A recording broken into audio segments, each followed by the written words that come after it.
So this is, I'll do the fly that we caught on at Eleanor. So it's basically a hare's ear pattern. It's a woodcock and hare lug. I'll do it with a slight added extra on this, just to show another technique. So we're going to go with a size 12 nymph hook again. And say 21st of April, if anyone wants to fish Eleanor with the Guild comp. Didn't this pattern appear in Flooders?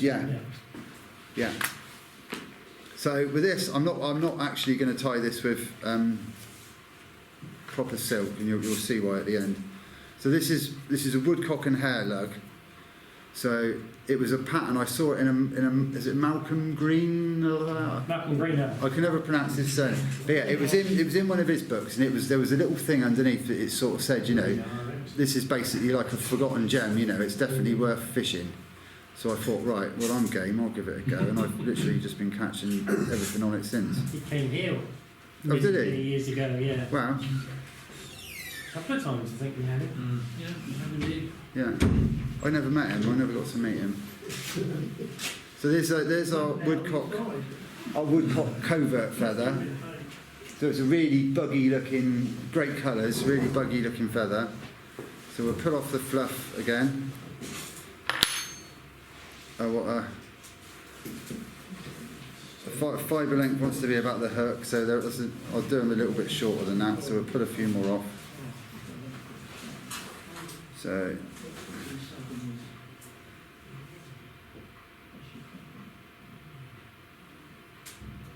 that's pretty cool.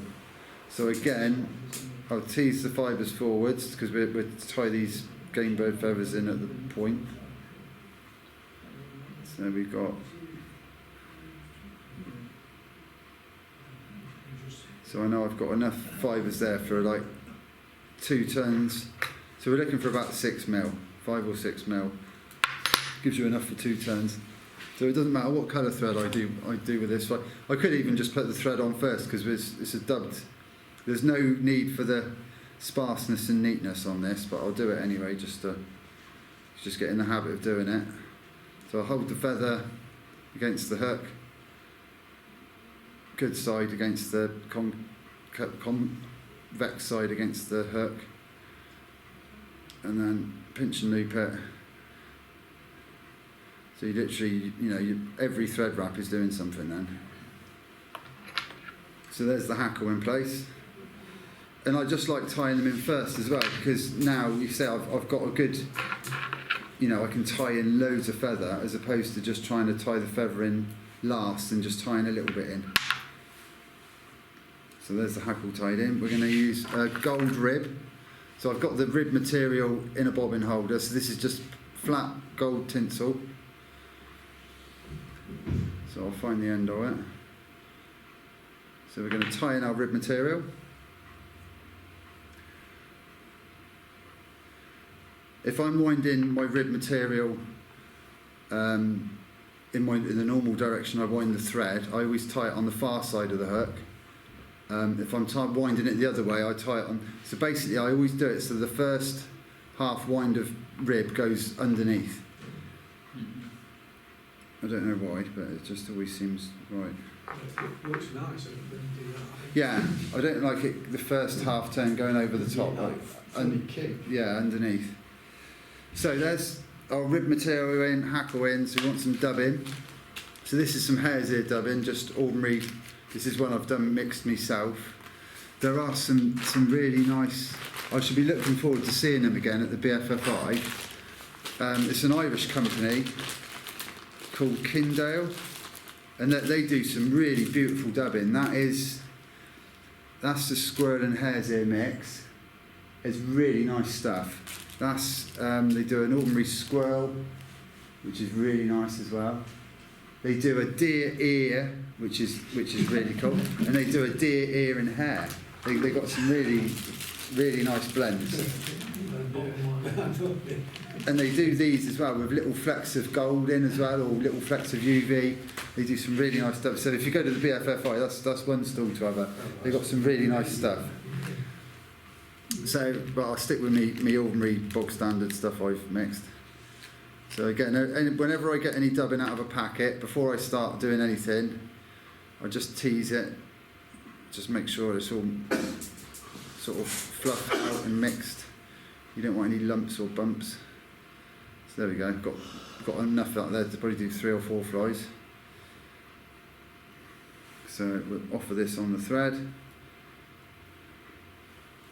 So all I'm worried about is getting that spike when I'm dubbing. I don't ever use wax or anything. All I'm interested in is getting that spike at the top. Once you've got a nice spike at the top, you slide it up, get a turn or two, then you've got your anchor point then. Then you can tease it out, create your dubbing rope, and then wind the body. If it starts loosening up, you can always tighten it up a bit more. And just create a nice, I'm not going, you know, sort of really sparse like you do on some of the spider patterns, like the water hem blower, you know, not where you're just trying to put a haze of dubbing on. So there's that dubbed up to there. So there's our body dubbed. Not the neatest, but hey ho. So now I'm going to wind our rib. So to create like a little bit of a gold butt as well, the first turn of rib, I'm basically just going to do at the back on bare hook, and then we can wind. Should only get like 4 turns.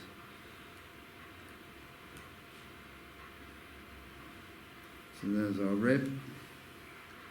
So we'll tie that in. And what I'm going to do, I'm going to leave, I'm not going to cut the rib material off. I've got it tied in. I'm now going to just have it hanging out the front, out the way, just sort of have it wedged on the fly tying table. And now we're going to get our hackle. Again, I can't bring myself to just wind it. I'm going to tease the fibres back. This is a really nice buggy fly. I'm pretty sure it's a sedge imitation, but I don't know what the fish think it is. It just works. It's like a deal back, isn't it? It's like you think, what do the fish actually think it is? Because it doesn't look like a buzzer or anything, does it? It's just. So that's that wound.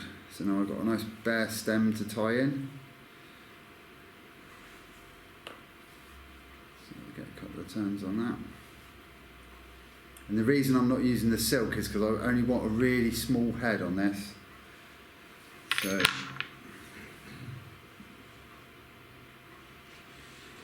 cut that off as tight to the head as you can.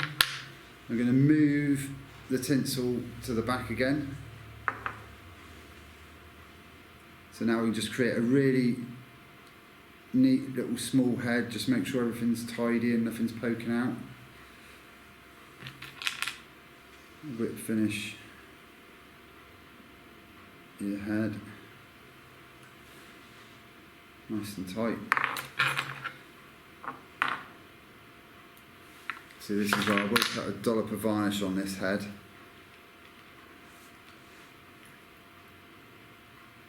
And one thing I've learned with these is you really want like a compartment fly box for these. If you start trying to put them in slots on a fly box, a lot of the time it messes the hackles up, and so they're much better off in the compartment. So there's a little bit of varnish on there. And now what we're going to do, just for a bit of extra bling, we'll do a tinsel head. So make sure the tinsel's flat. Give yourself loads of slack. Loads out the dubbing holder, and then I'm just going to put that in the whip finish. And the secret to this is keep everything loose. So I'm just going to do 4 or 5 turns on the head, and you can see all these twists. So that's where you've got to keep everything loose, because they've got to pull through. So then very gently let that slide through. Go on. And there you go. It's just a nice little, I don't think it makes any difference, but it's just a nice little finishing touch. Put it tight. that I've found is you can try and use your scissor tips to cut that off as tight as you like, but you can never quite get it right down to the nub. So this is, we just use a Stanley blade or a razor, because you can really get that in really tight and just ping that off there.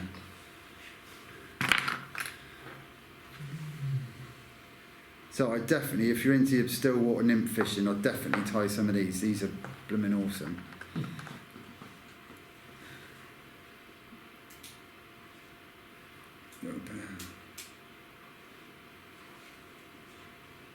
Does that tend to be a sort of top dropper?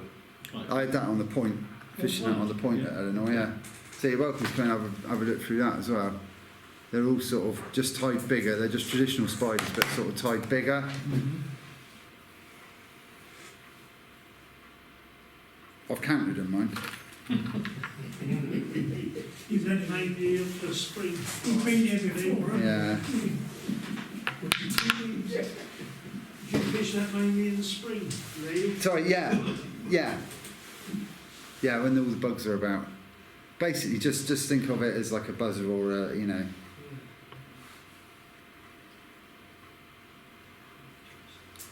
But for such a sort of a sparse, simple fly, they're great fun to tie. And it's amazing how wrong you can get something that's so simple. You know, you can basically, any mistakes just become blatantly obvious.